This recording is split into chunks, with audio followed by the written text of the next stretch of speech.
Agora vai. Bora, turma, para mais uma edição do nosso Minuto Geográfico. Hoje, dia 30 de setembro de 2024. Para algumas pessoas, na verdade, que já estão também no mês de outubro, a depender do fuso horário. Um grande abraço para todos vocês. Vamos falar um pouco dos acontecimentos para esse início de semana. Segunda-feira muito movimentada, não só no Oriente Médio, mas tem outras pautas também para a gente comentar. Primeira pauta que eu quero conversar com vocês é que Israel, há poucas horas, iniciou uma operação militar terrestre no Líbano. Pois é, oficialmente as forças de defesa de Israel entraram em território libanês numa operação que foi chamada de Flechas do Norte. Só para que vocês tenham uma noção, a fronteira entre Líbano e Israel é uma fronteira fechada. Existe um grande muro, arame farpado e afins, cercas, e as pessoas não podem circular de um lado para o outro. Recentemente, na minha última visita ao Líbano, eu estive do lado libanês da fronteira e ali você tinha até agora a presença das forças das Nações Unidas, os capacetes azuis, que por hora, nesse contexto de conflito, devem bater em retirada. No primeiro momento, o primeiro-ministro de Israel, o Benjamin Netanyahu, afirmou que essa operação ela vai ser rápida, limitada a algumas áreas ocupadas pelo Hezbollah na zona de fronteira. Ele disse desde o início que a ideia é poder colocar de volta, para que as pessoas possam voltar para a zona fronteiriça, visto que mais de 70 mil pessoas naquela região da fronteira do lado de Israel foram obrigadas, tiveram que se deslocar nos últimos meses por conta dos ataques. Não dá para a gente colocar muita fé no que é dito pelo primeiro-ministro de Israel, por todo o histórico envolvido, mas essa operação lembra bastante o início da operação terrestre feita na região da faixa de Gaza, em outubro do ano passado, depois daqueles fatídico ali, 7 de outubro. Lembrando, eu quero reforçar que o Hezbollah não é necessariamente o Hamas, tem uma força militar e política também muito mais forte, com representação dentro do país, e já existe uma preocupação se Israel pudesse prolongar essa operação Flechas do Norte, ocupando parte ali do território do Líbano. Fica muito perto, tá, gente? Quando você vai na fronteira do lado libanês, a pouquíssimos metros, você tem a presença ali de casas, de construções do lado de Israel e vice-versa. Basicamente um muro, eu até filmei e deve ter aqui ainda guardado no Instagram, basicamente um muro que as pessoas conseguem, em uma situação normal, elas conseguem manter uma comunicação. Inclusive, antes do muro ser construído, antes da presença do exército, havia um mínimo de relacionamento ali entre os árabes da região e propriamente os judeus, árabes e não árabes, diga-se passagem. Mas por hora é uma zona de conflito muito feroz, bem perigosa, e assim a gente segue. Eu vou informando vocês por aqui, pelo YouTube também, que o Minuto Geográfico ele vai ser postado, e também no nosso grupo do WhatsApp, a gente está sempre por lá trazendo o que há de mais importante. Quero também chamar a atenção de um segundo ponto para hoje, além da operação terrestre Flechas do Norte, que deve gerar aí uma movimentação.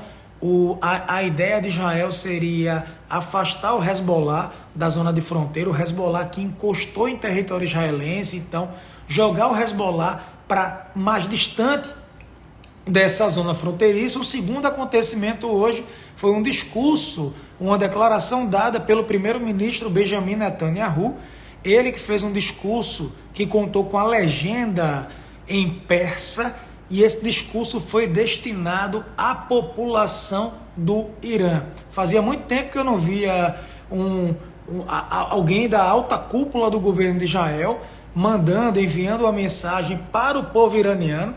A mensagem não foi para o governo, e ele disse assim: Israel está com vocês, vocês serão livres mais cedo do que as pessoas pensam, dando a entender que Israel poderia iniciar algum contexto militar direto ali contra o Irã. Quero lembrar a vocês que o Irã é uma república islâmica de maioria xiita. Os muçulmanos que chegaram ao poder transformaram o Irã numa teocracia islâmica xiita no ano de 1979. Antes disso, Irã e Israel tinham uma relação positiva dentro do Oriente Médio. O Irã também tinha uma relação muito forte com a Inglaterra, com os Estados Unidos e companhia. O Irã que já foi conhecido por ter a maior reserva de petróleo do mundo. E aí o Benjamin Netanyahu disse assim: todos os dias você vê um regime que o subjuga, fazer discurso inflamado sobre defender o Líbano, defender Gaza. No entanto, todos esses dias, esse regime iraniano mergulha nossa região mais profundamente na escuridão e mais profundamente na guerra. Foi bem longa a declaração dele, há alguns minutos, dizendo que os fantoches do Irã estão sendo eliminados e que nenhum lugar no Oriente Médio que Israel não pudesse alcançar, não há lugar algum onde não iremos para proteger o nosso povo. Teve inclusive um dado interessante: Benjamin Netanyahu, ele saiu do caos político e parece que ele ganhou sobrevida quando ele conseguiu matar a maior liderança do Hezbollah, que ocupou o cargo de secretário-geral nos últimos 32 anos. Então, ele agora vem gozando de um prestígio interno que era praticamente zero. Alguns opositores se juntaram ao gabinete de guerra, mas não dá para a gente falar que o Hezbollah acabou em 10 dias,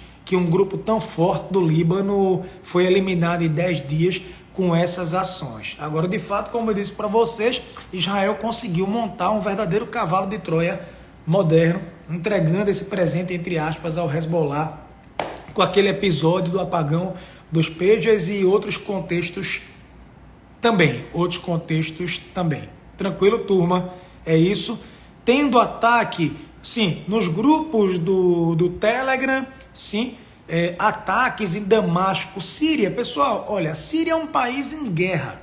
Síria tem pedaços da Síria nas mãos do Estado Islâmico, tem pedaços da Síria nas mãos da oposição que quer derrubar Bashar al-Assad, e tem pedaços do país, inclusive de Alepo, Damasco e companhia, que estão nas mãos do exército leal ao Bashar al-Assad. Então, explosões na Síria são relativamente comuns. Por lá agora, eles estão na madrugada, 2, 3 horas da manhã, e sim, acontecem explosões, mas não dá para a gente afirmar que são ataques direcionados de Israel a alguns alvos dentro da Síria. A gente sabe que Síria e Israel são dois países tecnicamente em guerra.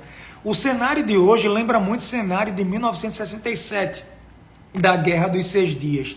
Na Guerra dos 6 Dias, Israel conseguiu fazer a sua maior expansão territorial, conquistando a faixa de Gaza e o deserto do Sinai do Egito, a Cisjordânia, que na época estava com a Jordânia perdeu, e as colinas de Golã, que Israel conseguiu tomar da Síria. Então, em função disso, a Síria diz que Israel ocupa um território que originalmente pertence à Síria, as colinas de Golã. É uma área que tem vinícolas, é uma área que tem até estação de esqui, é uma área muito importante que também marca as nascentes do Rio Jordão, que além de ser um rio muito importante do ponto de vista religioso, quando a gente fala de um rio cortando uma área desértica, a gente pode dar uma importância muito maior. A água é um recurso escasso no Oriente Médio e é um motivo de conflitos, sempre foi naquele contexto. Tranquilo? É isso. O primeiro-ministro israelense, o primeiro-ministro de Israel, a gente já falou bastante sobre o Benjamin Netanyahu. Ele tinha saído, ele é o primeiro-ministro mais longevo, passou mais tempo no cargo, foi afastado, envolto em vários escândalos de corrupção e afins, mas a oposição montou um governo de coalizão que não durou. Eu até disse na época aqui que não ia durar aquele governo, que era um arrumadinho, e abriu espaço para o Benjamin Netanyahu voltar. Israel tem esse contexto aí do vazio de poder, são poucos nomes que acabam tendo o mínimo de consenso por parte ali da política israelense, e ele conseguiu retornar ao cargo. Teve o pior momento ali no 7 de outubro, e agora, quando tem algum resgate de algum refém, ou uma grande vitória como essa, momentânea contra o Hezbollah, ele volta a ter uma certa popularidade. Mas tem protestos também contra ele, e se rodar uma pesquisa em Israel, eu ainda acredito que boa parte da população não gostaria de tê-lo por hora no cargo. Mas como é um processo indireto, enfim, ele segue como primeiro-ministro. Para outras pessoas, ele é um herói, que se não fosse o Benjamin Netanyahu, na cabeça de alguns, Israel teria virado pó, e ele tem feito uma reação aí, do ponto de vista militar, nesse momento considerada importante. Tranquilo? É isso. Com o poder político tão dividido e enfraquecido no Líbano, o Estado de fato teria qual posição e apoio com quem nessa conjuntura? O Hezbollah é um pedaço do governo. O Hezbollah faz parte do Estado libanês, mas o Estado libanês ainda apesar de ser enfraquecido e dividido, maior que o Hezbollah no contexto político. No contexto militar, não. O grupo ele é militarmente mais forte do que o próprio exército do Líbano. Companhias aéreas suspendendo os voos, eu tinha dito que isso ia acontecer, o Reino Unido tentando evacuar, Brasil já está falando em evacuação também, o Brasil tentando lá tirar, tem muito brasileiro, a Marinha Brasileira tinha uma presença por lá, tem brasileiro demais, e aqui eu disse para vocês já que a comunidade libanesa no Brasil é maior do que a própria população do Líbano. É algo impressionante se eu contar com essa linhagem histórica. Desde a época do Império Otomano, o Líbano passou uns 400 anos nas mãos do extinto Império Otomano, depois passou para a mão dos franceses, depois ficou em tese livre, independente ali no contexto do pós-segunda guerra, da Guerra Fria. A Rússia pode intervir nessa ação de Israel? Pense que não, poder ela pode, a Rússia tem aparato militar, uma nova doutrina nuclear, mas eu ainda não vejo Estados Unidos, Rússia, China, as grandes potências se envolvendo diretamente. Seria um desgaste muito forte, lembrando que a Rússia tem essa batata aí quente chamada OTAN e essa disputa aí no Donbass, Donetsk e companhia, envolvendo a Ucrânia, beleza? Possibilidade de uma guerra total, sempre. Temos mais de 60 guerras acontecendo no mundo agora, simultaneamente. Sim, qualquer manobra errada, qualquer passo maior do que qualquer linha vermelha, mais do que as que foram já ultrapassadas, isso pode tomar uma proporção bem maior, sem dúvida alguma. Beleza, pessoal? Tranquilo, mais alguma dúvida, mais alguma pergunta? Eu tinha outras pautas, mas veja, eu estou aqui já ao vivo há um tempinho. Eu vou falar de algumas coisas que eu postei no grupo hoje. Eleições na Áustria. A direita austríaca garantiu uma vitória histórica. Ou seja, a Áustria se junta à França, Holanda, Europa Central, com essa guinada, essa tendência mais à direita, com pautas anti-imigração e outras pautas também. Falei sobre isso no grupo. Outro ponto também, pessoal fugindo do Líbano para a Síria. Vejam o caos no Líbano. Alguém pensar em sair do Líbano e ir para um país muito pior, numa situação de guerra total que é a Síria. Mas tem mais de 500 mil, já ultrapassaram, já mexeram a fronteira. Teve também, não sei se alguém viu, isso aqui vai dar audiência, eu coloquei no grupo também. Transmissão ao vivo hoje. Xi Jinping, presidente da China, entregou no grande salão do povo em Pequim a medalha da amizade para a ex-presidente Dilma Rousseff. Hoje ela comanda o Banco dos BRICS em Xangai, ela mora em Xangai. Essa honraria é a principal da China designada a estrangeiros. Sabe quem ganhou essa medalha além de Dilma?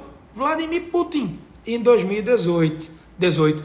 E Xi disse, ela é uma representante excepcional, somos muito velhos amigos, bons amigos, e temos os mesmos interesses em comum e tudo mais. E ela foi aí homenageada. Aí falei sobre isso no grupo também. E é isso. Beleza, meu povo? Tranquilo? Audiência extraordinária. Ele disse assim, o povo chinês nunca esquecerá aqueles que fizeram contribuições notáveis para o desenvolvimento da China e fortaleceram seus laços. Lembrando que Brasil e China são grandes parceiros comerciais.